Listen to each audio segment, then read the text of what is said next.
Good morning everyone. Good morning sir. सभी को voice clearly आ रही है एंड स्क्रीन विजिबल है। Yes sir. Yes sir. Yes sir.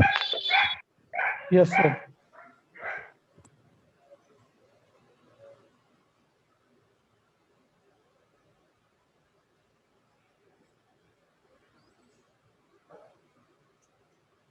बेटा आवाज आ रही है? यस सर, आ रही है। यस सर, आवाज आ रही है।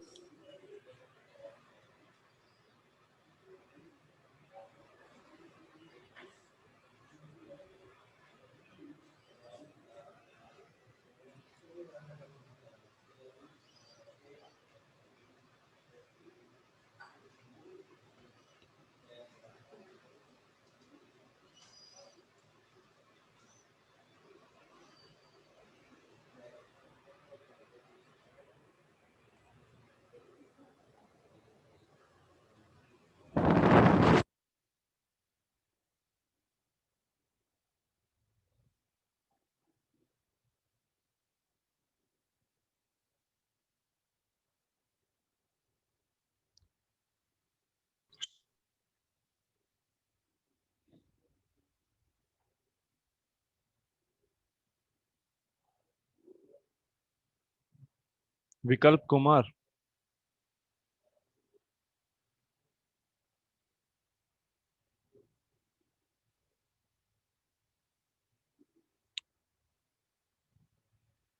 ऋषभ, वॉइस क्लियर आ रही है? Yes sir.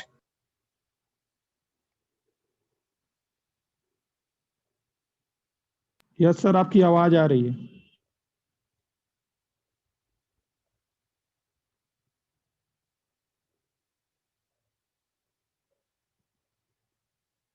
सक्षम?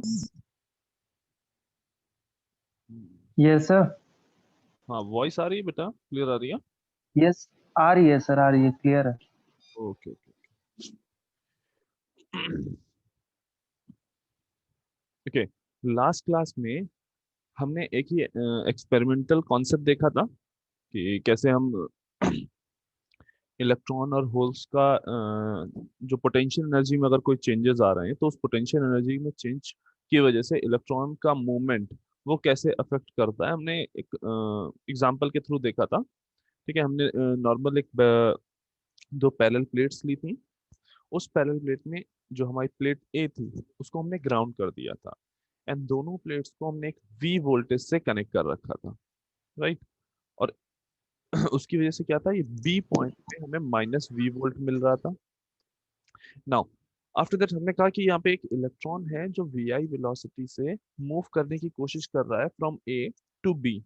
हमें ये चेक करना था कि फ्रॉम ए टू बी ये जो मूवमेंट करना चाह रहा है क्या ये ए से बी तक पहुंच रहा है।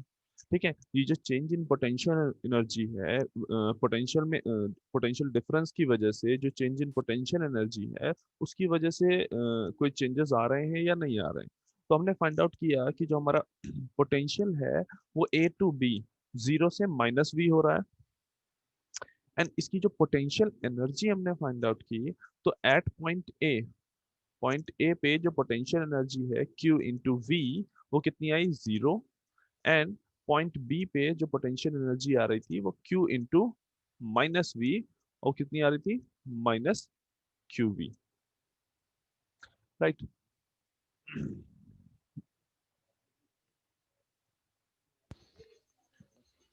देन हमने सिंपली अगर इसको इस पोटेंशियल एनर्जी को हमने ड्रॉ किया।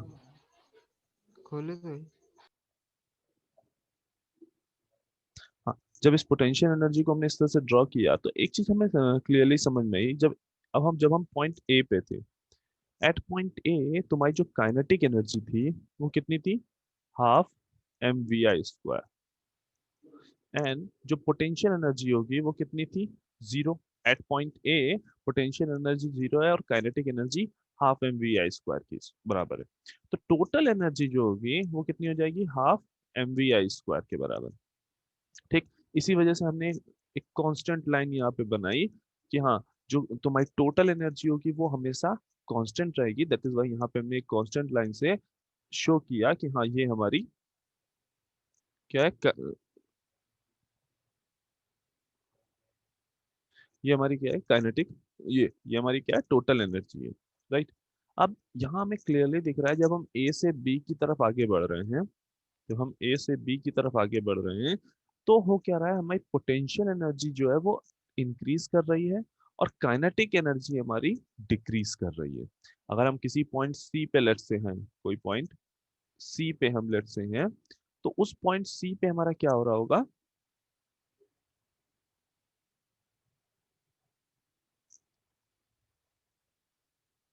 हमारी काइनेटिक एनर्जी डिक्रीज कर रही होगी। क्यों? क्योंकि पोटेंशियल एनर्जी जो है यहाँ पे इंक्रीज कर रही है, ठीक है। और पोटेंशियल एनर्जी अगर इंक्रीज कर रही है तो काइनेटिक एनर्जी डिक्रीज करेगी। क्यों? क्योंकि तुम्हारा जो टोटल एनर्जी होगी वो हमेशा कांस्टेंट रहेगी, टोटल एनर्जी जो होगी वो हमेशा कांस्टेंट रहेगी, ठीक। नाउ अगर हम इस पॉइंट डी पे देखें, लेट्स से इस पॉइंट डी पे देखें, तो एट पॉइंट डी वहां पे क्या हो रहा है, जो तुम्हारी पोटेंशियल टोटल एनर्जी जो है वो इक्वल टू हो गई है पोटेंशियल एनर्जी के, टोटल एनर्जी जो है वो इक्वल टू हो गई है पोटेंशियल एनर्जी की। That means at point D kinetic energy जो है वो जीरो है। मीनिंग यहां से हम कंक्लूजन क्या निकाल निकाल रहे थे कि जो इलेक्ट्रॉन की वेलोसिटी है, बेसिकली काइनेटिक एनर्जी जो है वो वेलोसिटी पे ही डिपेंडेंट है। जब ए से बी की ओर बढ़ रहे हैं तो हमारी जो काइनेटिक एनर्जी जब डिक्रीज हो रही है, दैट मींस हमारी जो वेलोसिटी होगी वी आई वो भी डिक्रीज कर रही होगी, ठीक। पॉइंट ए पे जो तुम्हारी वेलोसिटी है वी आई थी पॉइंट ए पे, देन वेलोसिटी धीरे धीरे डिक्रीज करना शुरू हुई एंड एट पॉइंट डी पे तुम्हारी जो काइनेटिक एनर्जी है वो क्या हो गई है, जीरो हो गई है। That means at point D तुम्हारी जो वेलोसिटी होगी वो भी जीरो हो जाएगी। और ये पॉइंट डी ए और बी के बीच में कहीं लाई कर रहा है, ये पॉइंट डी ए और बी के बीच में कहीं लाई कर रहा है। मतलब जो हमारा इलेक्ट्रॉन ए से चलना स्टार्ट किया था वी आई वेलोसिटी से, वो बी पे पहुंचने से पहले ही उसकी वेलोसिटी कहीं पे जीरो हो गई, वेलोसिटी जो है वो कहीं पे जीरो हो गई, मीनिंग वो बी पॉइंट पे पहुंच नहीं पाया। और ये हुआ क्यों? क्योंकि यहाँ पे ए से बी के बीच में जो तुम्हारी पोटेंशियल एनर्जी है वो इंक्रीज कर रही है, right.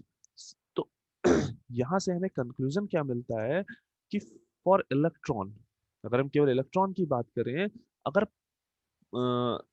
A to be potential energy तुम्हारी इंक्रीज हो रही है, अगर ए टू बी पोटेंशियल एनर्जी तुम्हारी इंक्रीज हो रही है, तो ये इंक्रीजिंग पोटेंशियल एनर्जी तुम्हारे इलेक्ट्रॉन के मूवमेंट को के लिए बैरियर की तरह काम करेगी, इलेक्ट्रॉन मूवमेंट के लिए बैरियर की तरह काम करेगी, मीनिंग इलेक्ट्रॉन को मूव नहीं करने देगी ए टू बी अगर जाना है और ए पॉइंट की जो पोटेंशियल एनर्जी है कम है और बी पॉइंट की पोटेंशियल एनर्जी ज्यादा है, तो तुम्हारा जो इलेक्ट्रॉन होगा वो मूव नहीं कर पाएगा, ए से बी तक नहीं पहुंच पाएगा। और ये जो इंक्रीजिंग पोटेंशियल एनर्जी है, इंक्रीजिंग पोटेंशियल एनर्जी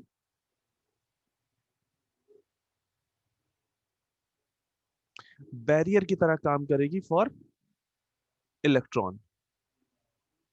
सिमिलरली इसी एक्सपेरिमेंट को एक बार खुद से ट्राई करेंगे, आप पोटेंशियल्स को चेंज करेंगे, मीनिंग जैसे हमने ए पॉइंट पे हमने यहाँ पे ग्राउंड किया था, आप बी पॉइंट पे ग्राउंड करेंगे। आफ्टर दैट पूरा जैसे हमने ये कैलकुलेशन की काइनेटिक एनर्जी और पोटेंशियल एनर्जी एक एक पॉइंट पे फाइंड आउट की है, उस तरह से फाइंड आउट करेंगे तो आपको मिलेगा कि जो अगर डिक्रीजिंग पोटेंशियल एनर्जी है, डिक्रीजिंग पोटेंशियल एनर्जी है, तो वो क्या होगी, हेल्पफुल होगी for the movement of electron.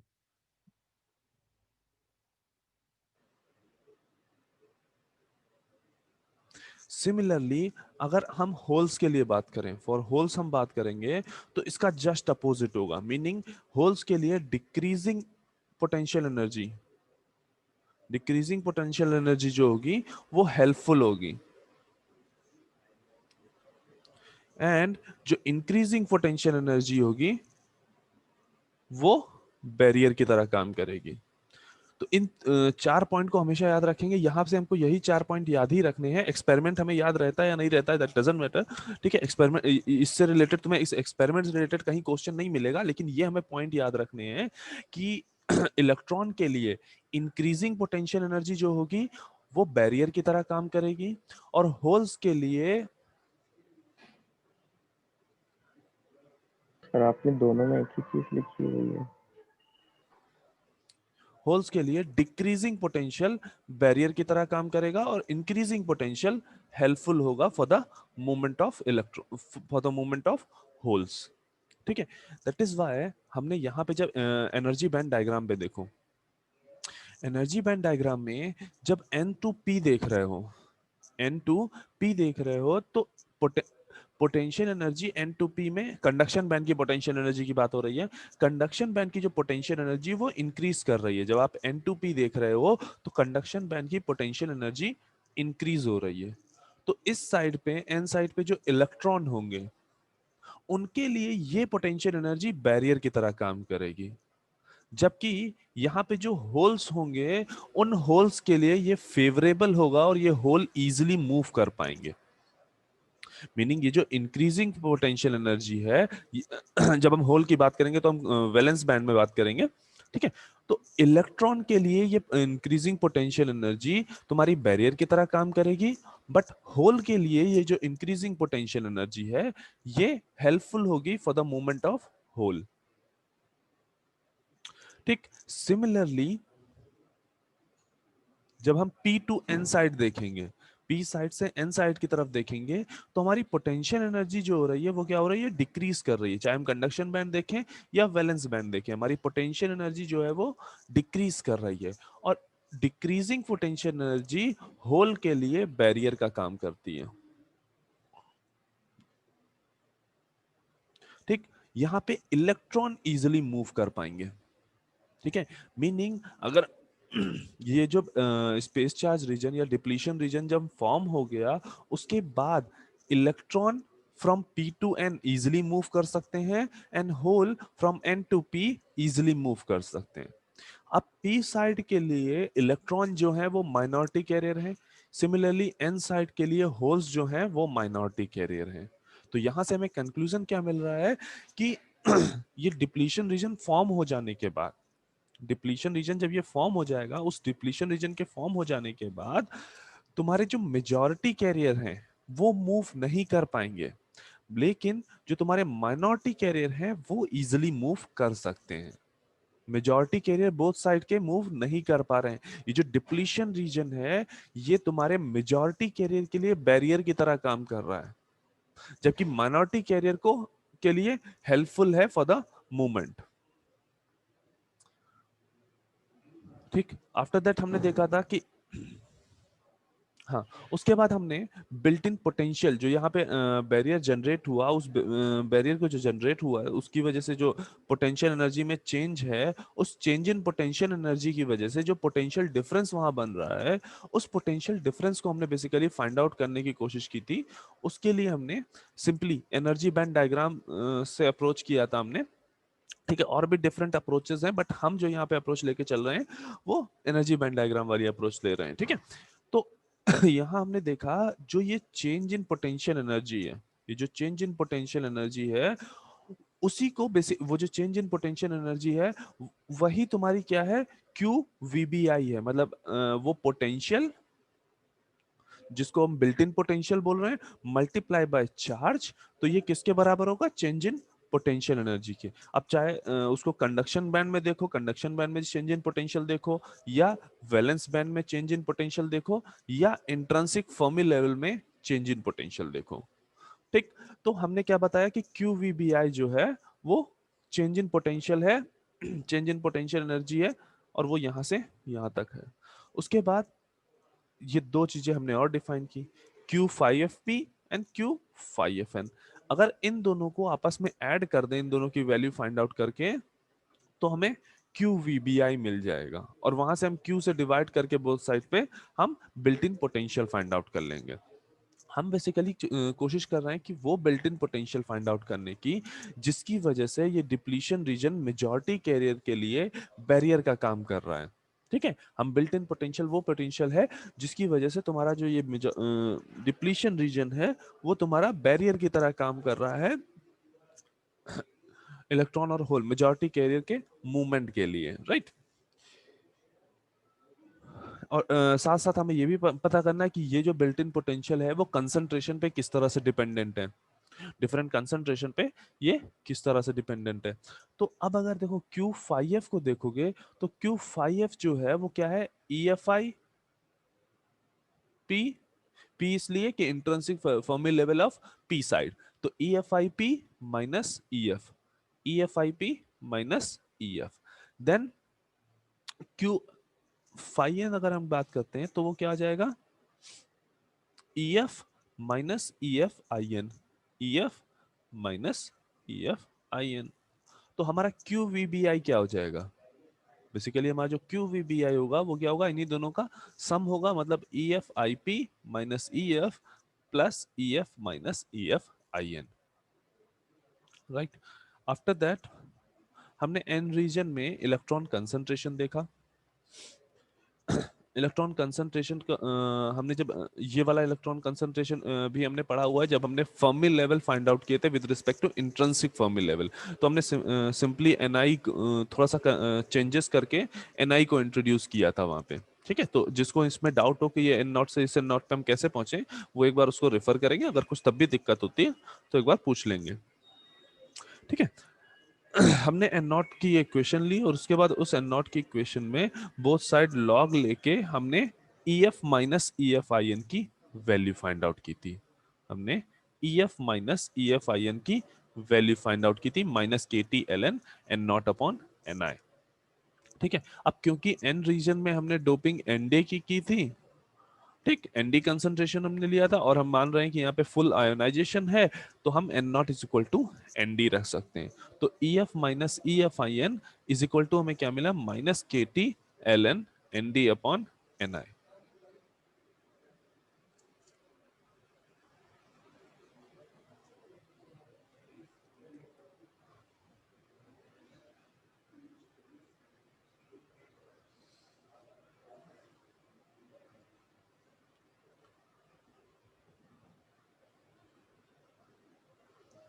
Okay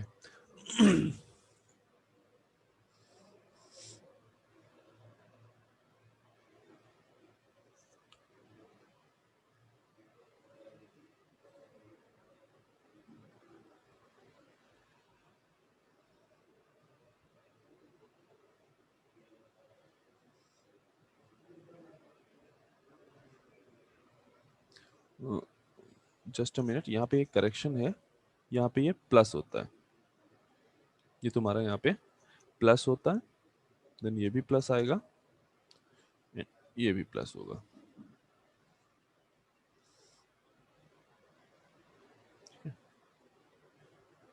तो EF minus EFIN is equal to क्या होगा, KT ln N naught upon Ni। Now अब हम सिमिलर केस अगर हम P टाइप के लिए बात कर रहे हैं, सिमिलर केस अगर हम P टाइप के लिए बात कर रहे हैं तो P टाइप के केस में तुम्हारा P naught is equal to क्या होता है, NV e to the power minus EF minus EV upon KT, और उसको जब Ni के टर्म में चेंज करेंगे तो वो कुछ ऐसा बनता है, P naught is equal to Ni e to the power minus EFIP minus EF upon KT, ठीक। अगेन यहां से जब हम फाइंड आउट करेंगे तो हमें क्या मिल रहा है, EFIP minus EF is equal to KT ln Na upon Ni। Na क्यों, क्योंकि हमने डोपिंग कंसंट्रेशन जो P साइड पे लिया है वो P naught is equal to Na है, एंड हमने फुल आयोनाइजेशन माना है, और N साइड पे जब हमने किया था वहां क्या मिला था, EF minus EFIN is equal to KT ln Na upon Ni। Now जो हमारा QVBI है वो बेसिकली इन्हीं दोनों का सम है, इक्वेशन 1 एंड इक्वेशन 2 को अगर हम ऐड कर दें तो वो किसके बराबर हो जाएंगे, QVBI के बराबर। तो QVBI जो है हमारा इक्वेशन 1 एंड इक्वेशन बी का 2 का एडिशन है, तो ये किसके बराबर है, KT ln Na upon N I plus K T L N N D upon N I. तो ये क्या हो जाएगा, K T L N N A N D upon N I square. ये किसके बराबर हो जाएगा, क्यू वी बी आई के। और अगर हम यहाँ से V B I find out करें तो वो हो जाएगा K T upon Q L N N A N D upon N I square. कई जगहों पे के टी अपॉन क्यू को तुम वी टी लिखा हुआ देखोगे। ठीक है, वी टी जो होगा वो क्या कहलाता है, थर्मली जनरेटेड वोल्टेज। ठीक है, इस पूरी प्रूविंग को एक बार खुद से पूरा ट्राई करेंगे। अभी हम नोट सबको प्रोवाइड कर देंगे।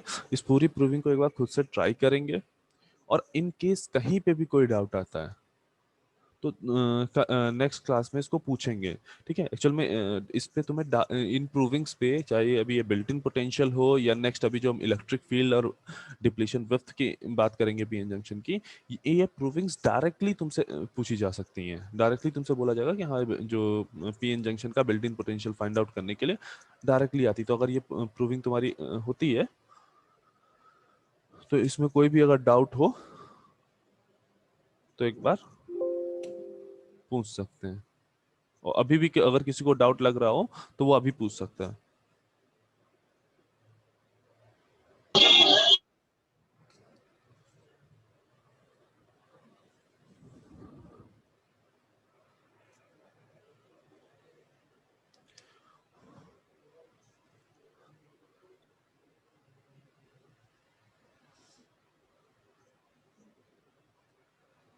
नाउ नेक्स्ट जो हमें डिस्कस करना है, electric field and width of space charge reason.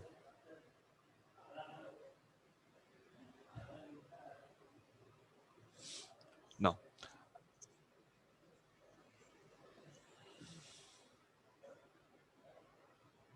सभी लोग एक बार मीटिंग को रीजॉइन कर लेंगे।